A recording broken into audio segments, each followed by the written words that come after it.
Kaugnay nga po sa pagsalubong ngayong araw ng Islamic New Year, makakausap po natin sa linya ng telepono si Ginoong Yusuf Mando, dating Commissioner ng National Commission on Muslim Filipinos. Magandang gabi po, Ginoong Yusuf. Si Dominic Almelor po ito ng PTV Ulat Bayan Weekend. Amun Zadid, Happy Islamic New Year po sa inyo. Magandang gabi rin po, Dominic, at sa ating mga taga-subaybay sa buong Pilipinas. Thank you for this opportunity, sir. Sir, saan po nakabata yung petsa kung kailan po ipinagdiriwang ang bagong taon ng Islam? Okay, dalawang sagot po ang ibibigay natin dito, Dominic. Una ay ang kasaysayan ng kalendaryo Islamiko ay nagsimula sa pag-hijra or pag-migrate ng Prophet Muhammad sallallahu alaihi wasallam kasama ang kanyang mga tagasunod mula sa Makkah patungong Medina dahil umiwas sila sa persecution noon sa Makkah. Ito po ay nagsisimula sa araw na ito ang pagtakda ng kalendaryong Islamiko or Hijri calendar sa Muharram 1. And that was September 24, year 622. Ngayong araw po ang Muharram ay ika-1446 na. Pangalawang sagot ko po, ang pagsisimula ng pagkilala ng Amun Jadid sa ating bansa sa Pilipinas upon enactment of Presidential Decree or PD 1083, also known as Code of Muslim Personal Laws of the Philippines, in January 7, 1977, and that was the time of the late President Ferdinand Edgaryn Marcos. Sir, ano po ang kahalagahan ng pagdiriwang na ito sa mga kapatid nating Muslim sa kasaysayan po ng Islam? Ito po ay magsilbing alaala at paggunita sa kasaysayan ng Islam kung paano itinataguyod ni Prophet Muhammad sallallahu alaihi wasallam ang alituntunin ng Islam sa pamamagitan ng pagiging matatag, mapayapa, pagiging patas sa lahat, at ang bagay-bagay kung saan isinabuhay ang diwa ng katuruan ng Islam dito sa ating panahon. At ang kalendaryong ito ay kalendaryong lunar na tinatawag na Hijri calendar at ang pag-migrate ng Prophet Muhammad sallallahu alaihi wasallam patungong Yathrib noon at ngayon ay Madina. Sir, paano po naiiba ang pagdiriwang ng bagong taon ng Islam sa ibang New Year's Day celebration po dito sa ating bansa? Thank you po. Hindi kagaya ng ibang New Year masyadong maingay or commercialized or material. Ang bagong taon sa Islam ay more on spiritual. Sa intim namin, ipinagdarasal.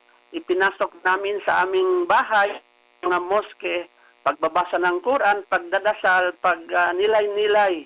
At hindi rin kagaya ng Idil Fitr at Idil Adha, hindi kasama ang Amun Jadid or New Year na inuutos ang pag-celebrate nito kung hindi matahimik namin iginunita ang mga aral ng Islam sa pamamagitan ng sunnah ng Rasulullah sallallahu alaihi wasallam sa kanyang community. Pero, sir, pwede naman po magbigay ng regalo at makatanggap ng mga regalo. Ano po yung kadalasang natatanggap po na regalo sa panahon po ng New Year's Day celebration po ninyo? Binanggit niyo po ang pagbigay ng regalo. Kami po kanina nagbigay ng feeding at mga regalo sa iba't ibang mga kababayan natin, homeless, hindi lamang po para sa mga Muslim. Wala pong masama at ito po ay tinuturo ng Islam ang magbibahagi o magbibigay ng kalinga sa kapwa. At wala pong limitasyon as long as hindi pinagbabawal sa Islam ang binibigay, hindi kagaya ng alak, yung mga haram, at lahat ng bagay na taliwas sa katuruan ng Islam, yan lang po ang bawal. Pero lahat po ang pwede mong ibigay, pwede naman po tanggapin. Sir, bukod po sa spiritual na paglago, ano-ano pa po ang mahalagang mensahe at paalala sa mga kapatid nating Muslim sa tuwing ipinagdiriwang po ang bagong taon ng Islam? Okay, sa halip na pinagdiriwang po, ito ay ginugunita ng lahat ng mga Muslim at ito po ay napapaloob sa 5 haligi ng Islam at ang pamantayan ng 6 na panuntunan ng pananampalataya. At ito po ay napapaloob ang ating pakikipagkapwa, pakikisalamuha, pagmamahalan, pagtutulungan, pagdadamayan, at pagbigay ng kawanggawa. Nabanggit na po kanina, ang dapat ko nasabihin, ito po ay kasama sa turo na dapat natin isinabuhay, hindi lamang po sa paggunita sa bagong taon, kung hindi sa ating buhay pang araw-araw. Sir, tungkol naman po sa pagdarasal para sa kapayapaan, ano po ang taimtim na dasal ng ating mga kapatid na Muslim, lalo na po sa tensyon dyan sa West Philippine Sea at maging sa ibang mga nangyayaring kaguluhan sa ibang panig ng mundo, sir?